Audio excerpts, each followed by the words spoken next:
content generated by the convict network and its affiliates shall be respectful of victims of crime at all times. We believe in accountability, and that starts with respect. Yeah. Let's go. A heavy price come for taking the light. Some things in this world you just can't make right. Now you posted all alone in the cell at night, wishing you could turn the clock back with all your might, but you can't. So what you gonna do, stay the same?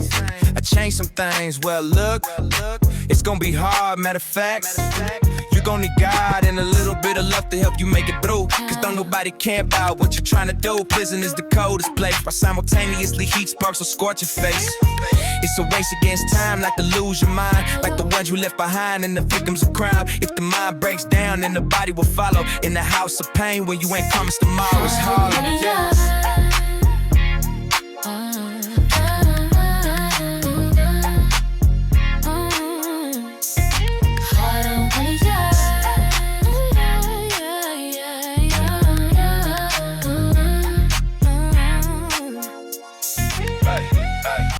All right, thanks for tapping in, Ken.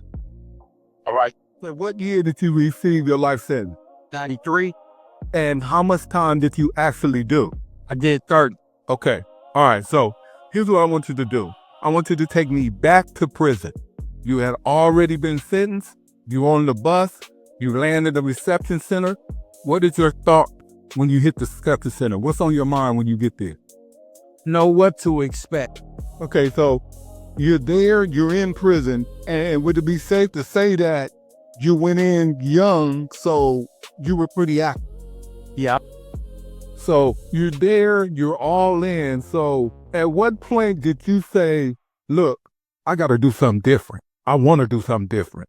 I think at that time I started practicing. So what was it about Islam that made you gravitate to Islam instead of anything else? What it is when I started to read the Quran, it said that God would not change the condition of the people until they change within themselves, right? And that was my turning point. That drew me into Islam. Really start to focus on things. That's what I like to find out because, you know, we were in there. We were both lifers, and you have to go to groups. You got to take self-help groups, and I know me and you chopped up a lot over a lot of different stuff. But if there's one group, if there's one organization, if there's one self-help thing, if there's that one thing that you say, yeah, this is a good thing, what would it be? Victim awareness. It taught me to pass towards those who lost loved ones in my circumstances. That taught me how to be more compassionate. Right. What is your take overall on rehabilitation in prison? Is there enough to prepare them to get out? Oh yeah, absolutely. There's plenty of information that will help you realize and evaluate your lifestyle that you once lived and try to make a change for the better. Right. Yeah, I think that victim awareness, I took that and it was very insightful. I think that along with a lot of other groups was a pivotal point in understanding things from a victim's point of view. And it really helped, you know, but like you said, you got to want to be receptive to that stuff.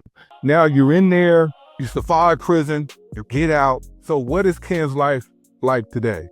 It's a blessing. You got to learn the lesson, man, in order to, you know, to make that change, you know what I'm saying, from who you used to be, you know, so can't cheat the steps, you can't cheat the climb, you know what I'm saying, you got to put in the work in order to see that progress and that change, you know what I'm saying, from who you was in the past. So that's really essential in order to bring forth the person that you truly want to be, and which is, you know, today I feel at peace and blessed, man, in the whole process, you know. So I just want to say this, man. I have a lot of respect for you.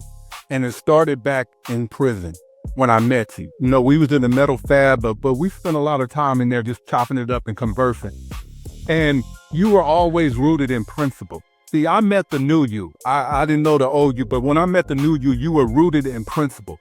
It was what it was. You don't care who was over there or who was doing this. You was going to do and stand on what was right at all times. And I respected that about you, man. You was always rooted and solid. The second thing, when I landed out here in the street, man, there ain't a morning when you don't hit me up with a message, man. And it really helps me along my way, man. Every morning you tap in, you know what I'm saying? Boots on the ground, you know, with a soldier salute, man. Proud of you, man, and inspired by you. You went in as a juvenile. You went in as a kid. I went in as an adult. So I can only imagine you going in as a kid, spending all that time and coming back out here. But even going in as a juvenile, what separated you, you were more mature. Your mind frame, it caught on more than, because there are a lot of juveniles who, they get stuck with where they came in at, but you didn't allow yourself to get stuck with where you came in at.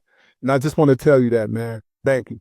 I appreciate that, brother. It's always been a high respect in regards for you as well, man. I seen you walk that line every morning, man, in the morning, right? And I used to watch as y'all pass by for child, right? And I said, man, that brother's different than the rest of the guys that you stand out. So, you know, I respected your walk, right? And eventually we met and it became what it is, brother. So, you know what I'm saying? Like I say, it's mutual. You know what I'm saying? Yeah, what I think it is I think those are the ones who get it, the ones that genuinely don't get comfortable there and don't like it. Definitely. You know, like I say, you have to change them thought processes, you know what I'm saying, in order to see change, actually, you know what I mean? So you can't stay stuck in that comfort zone. You know what I'm saying? You have to allow change to become a part of your life. You know what I'm saying? Like I say, you know, once you get back to them principles